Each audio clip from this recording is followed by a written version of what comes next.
Alors bonjour monsieur. Bonjour. Veuillez vous présenter et expliquez-nous pourquoi ce rassemblement ici aujourd'hui. Bien, merci. Je suis monsieur Duvin Gustave Boukoumi Gassela, président du syndicat national des personnels de santé et assimilés SYNAPSA. Effectivement, nous sommes ici pour expliquer, pour faire parvenir nos doléances auprès, n'est-ce pas, du président de la transition, le nouveau pouvoir, la question consubstantielle, n'est-ce pas, au licenciement abusif des ex-agents du CHU d'Angonji. De quoi est-il question? Ici, il s'agit d'expliquer au pouvoir, il s'agit d'expliquer aux nouvelles autorités les abus auxquels les ex-agents de l'ex-CHU d'Angonji sont exposés. Il est ici important de rappeler que les compatriotes, plus de 80 personnes ont été abusivement licenciées sans un motif valable.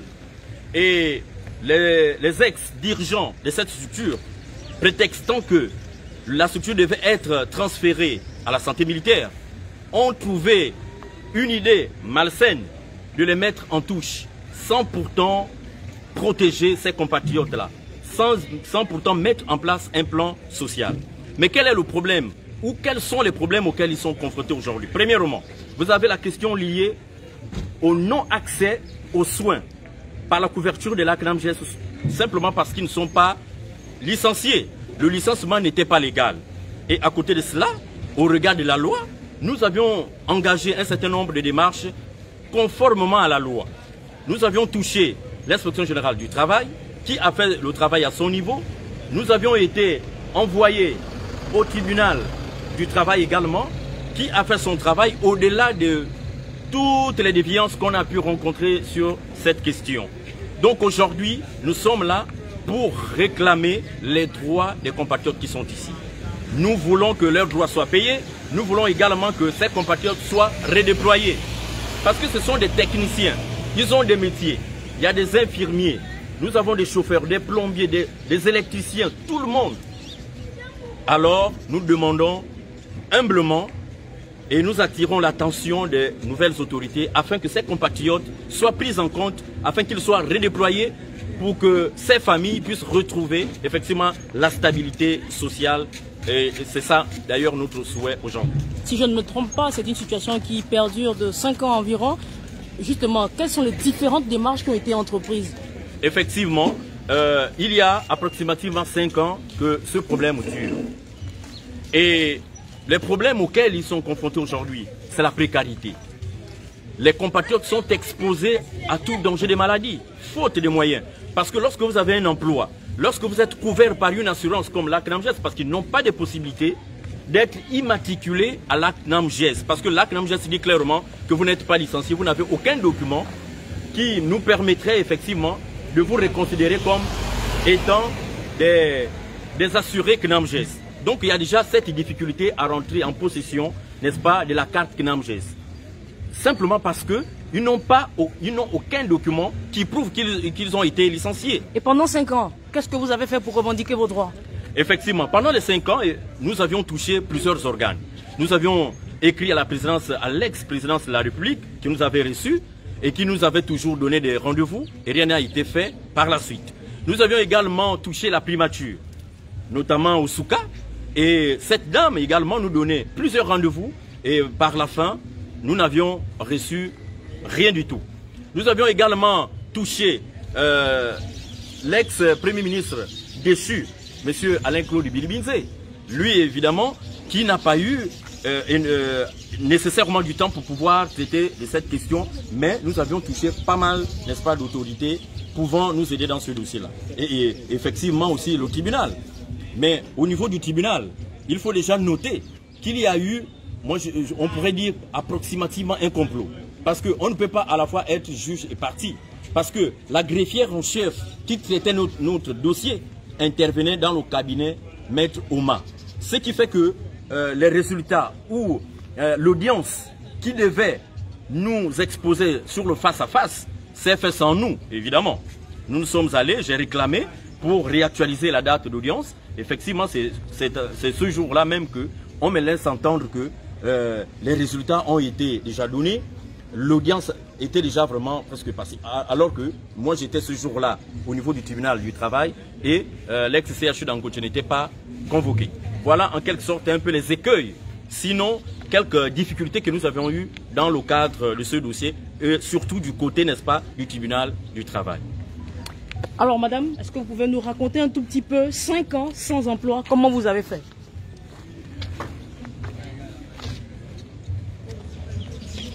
Est-ce que vous n'avez pas eu envie de postuler quelque part?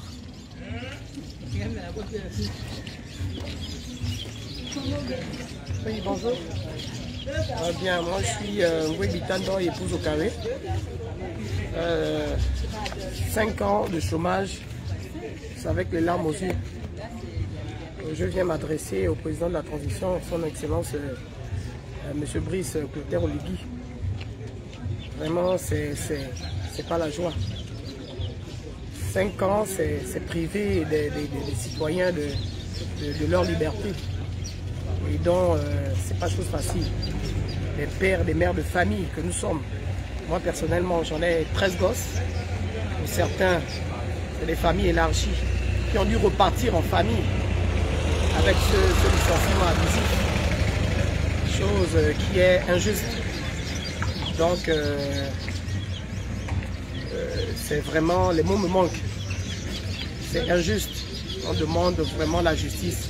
On demande vraiment, que monsieur le président de la transition, qui est un homme de Dieu, qu'il remédie à cette situation qui n'est pas vraiment chose facile dans nos familles. À l'annonce de cet arrêt de service, est-ce qu'un document justement vous avait été donné? Non plus. Non plus. On n'a eu aucun document parce que ça a été précipitamment, ça a été de manière subite. On n'a rien compris un matin, ils débarquent et on arrête tout. Vraiment, donc c'était comme ça. Donc on n'a rien eu, aucun papier de travail, un arrêté de quoi que ce soit. Et depuis 5 ans, on attend. Comme nos confrères, vous avez bien signalé. 5 ans durant. 5 ans. Qu'est-ce que vous avez fait? Est-ce que vous avez postulé ailleurs? Est-ce que vous avez eu... Non, mais c'est, comme on dit, sans papier attestant un arrêté de travail ou avec un document quelconque qui justifie que vous avez travaillé dans une tierce structure de la place, c'était pas évident. C'était pas évident. Donc nous sommes là à l'attente. On attend, comme on dit, on attend, on croise les doigts, on espère vraiment que les choses reviennent à la normale. Justement, clairement, qu'est-ce que vous espérez du président de la transition maintenant? Ben là, on espère vraiment qu'il soit à l'écoute et qu'il remédie à cette situation. Parce qu'on voit déjà, comment dirais-je, le travail qu'il a commencé à entamer. Et vraiment que l'on l'accompagne encore et qu'il pense à nous. Vraiment, merci. Et une autre? Un autre. Oh. Un autre, oui.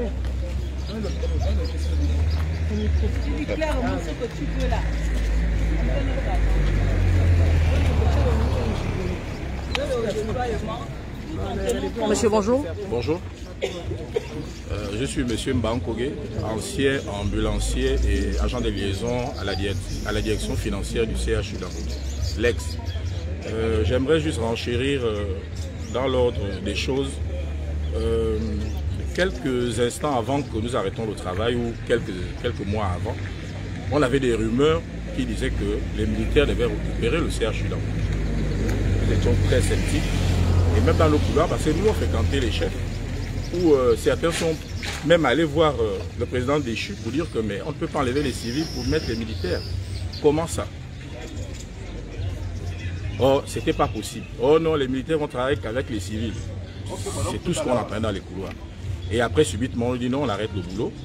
On n'a pas manifesté, on ne s'est pas fâché parce qu'on respectait nos autorités.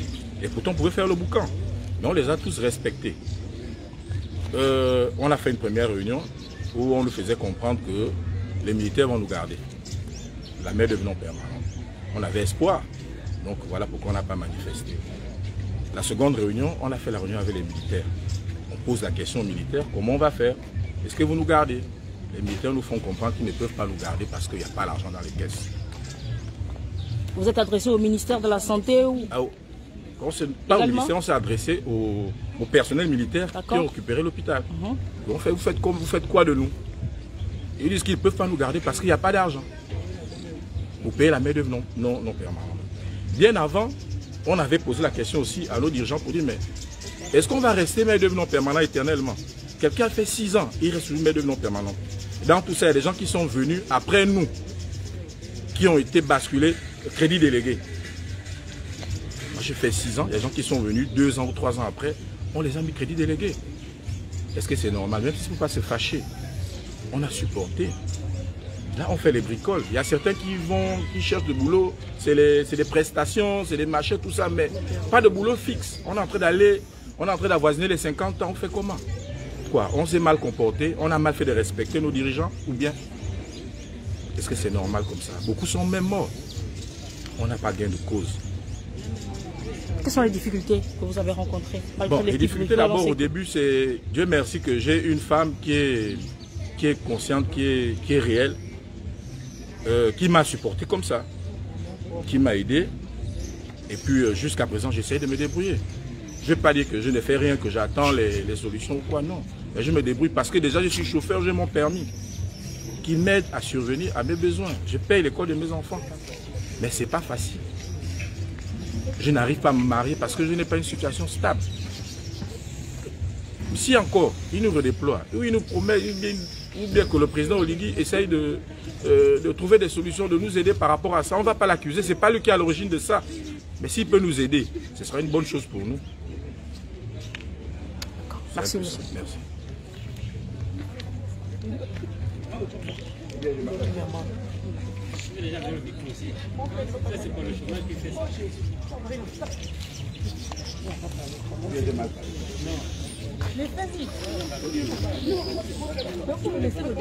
Alors maman, bonjour. Bonjour. Qu'est-ce que vous attendez précisément du président de la transition? Vous avez exercé en qualité de... Merci. Bonjour, je suis Mbenga Nina Eliane. J'étais secrétaire d'accueil à l'ex-CHU d'Angonje. C'est pas facile, hein? Un bon matin, on se lève, on va au travail et on te dit que tu es licencié. Et de surcroît de manière abusive. Et je me souviens, 5 ans plus tard, j'étais même enceinte lorsqu'on me licencie. J'étais à terme. On nous licencie le 14 mai 2018 et moi j'accouche le 22 mai 2018. Est-ce que vous voyez un peu ce que ça m'a causé? J'ai dû passer au bloc opératoire parce que la tension est montée. Et depuis 5 ans, nous souffrons. Monsieur le Président de la Transition, chers frères, chers papas, chers beaux-fils pour certains, chers beaux-frères, regardez notre situation. On ne sait plus à quel sein se vouer.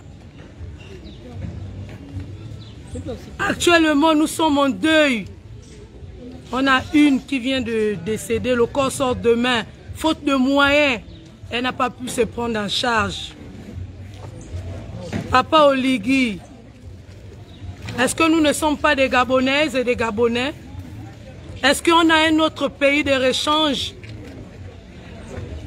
Est-ce que nous aussi on n'a pas le droit au bonheur? Depuis 5 ans, beaucoup d'entre nous n'arrivent plus à scolariser leurs enfants. On a beaucoup de malades, on a eu plus de 5 décès au milieu de nous. Est-ce que nous ne sommes pas Gabonais? Papa Oligui, je sais que vous êtes un grand homme de Dieu. Je sais que vous avez la solution à notre problème. C'est pourquoi nous sommes là ce matin. Yaya Oligui, mon grand frère, le grand frère, regardez, nous souffrons. On a essayé de trouver des prestations à gauche, à droite, mais vous connaissez le système en place. Moi, personnellement, j'ai essayé d'avoir quelque chose quelque part. Mais lorsque les nouveaux DG arrivent, ils nous chassent comme des malpropres. sans aucun papier qui prouve que celle-là a quand même travaillé quelque part pour ajouter à son CV. Rien du tout. Papa Oligui, vous n'êtes pas un nouveau Gabonais. Vous connaissez comment nous vivons au Gabon. Il faut avoir un nom. Il faut ramasser l'aiguille. Jusqu'à quand? Jusqu'à quand, Papa Oligui? Jusqu'à quand? Nous sommes là devant vous, Papa Oligui. Si vous nous écoutez, pardon, réglez notre situation. On n'a pas un autre pays de réchange si ce n'est le Gabon. Si ce n'est le Gabon, Papa Oligui, nous vous faisons confiance. Nous savons que vous allez résoudre notre problème. Je vous remercie.